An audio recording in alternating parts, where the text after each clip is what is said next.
আপনারাও কিন্তু আলু চাষ করতে পারেন, খুবই লাভজনক চাষ। বেশি চাষ না করলেও নিজে খাওয়ার জন্য নিরাপদ খাদ্য উৎপাদনের যে প্রতিজ্ঞা, আপনারা যদি নিজের খাদ্য নিজে উৎপাদন করতে চান অবশ্যই চাষাবাদ করতে হবে। এটা খারাপ কিছু না। দেশের 85% মানুষ কিন্তু কৃষির উপর নির্ভর। আসসালামু আলাইকুম খালা, ভালো আছেন? ভালো। কি করতেছেন আপনি? আলু লাগাইতেছি। আলু লাগাচ্ছেন। এক কানি বা এক বিঘাতে কতটুকু আলুর বীজ বপন করতে হয়? 80 কেজি। 80 কেজি? 80 কেজি আলু লাগে। মানে এক বিঘার জন্য 80 কেজি আলুর বীজ হলে মোটামুটি ভালো। আর এক বিঘাতে কি পরিমাণ ফলন পাওয়া সম্ভব যদি ভালো ফলন হয়? ভালো হইলে 20 মণ। মাশাআল্লাহ। এটা কয় ইঞ্চি পর বপন করতেছেন? 6 ইঞ্চি পর।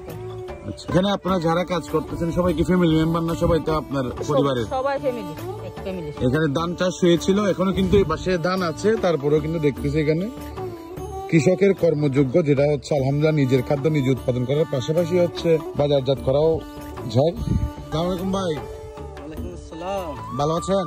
ভালো আছি ইনশাআল্লাহ। কি করতেছেন ভাই? আলু রোবার জন্য জোর করছি। মানে আলু যে বপন করবেন, আলুর বীজটা হচ্ছে এই ড্রেনের মধ্যে হবে একটা না? এই যে এখানে হচ্ছে ভাই রোপণ করতেছে মাশাআল্লাহ। এটা হচ্ছে আমার দেশি আলু যেটা আছে ওটা। আর এই ক্ষেত্রে কি অলরেডি কি রোপণ করা হয়ে গিয়েছে?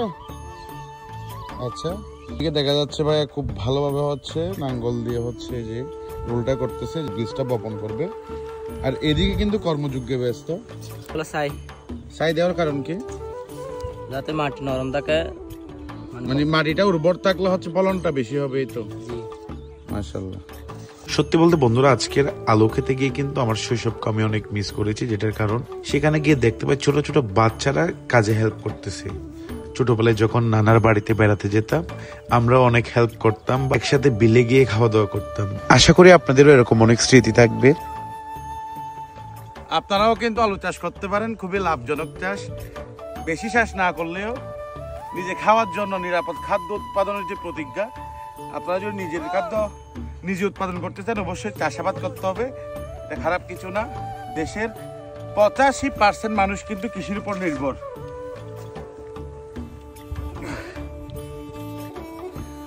তো আপনাদের যাদের পতিত জায়গা আছে, এই যে পতিত জায়গা খালি রেখেছেন, আপনাদের 1 বিঘা না, অল্প হলেও চাষ করুন। নিজের খাদ্য, নিরাপদ খাদ্যটা নিজে উৎপাদন করার চেষ্টা করুন। ভালো থাকুন, সুস্থ থাকুন। দেখা হবে নতুন কোনো কৃষি চিত্র নিয়ে। এতক্ষণ পর্যন্ত আপনাদের সাথে ছিলাম আমি খালেদ হাসান রিফাত।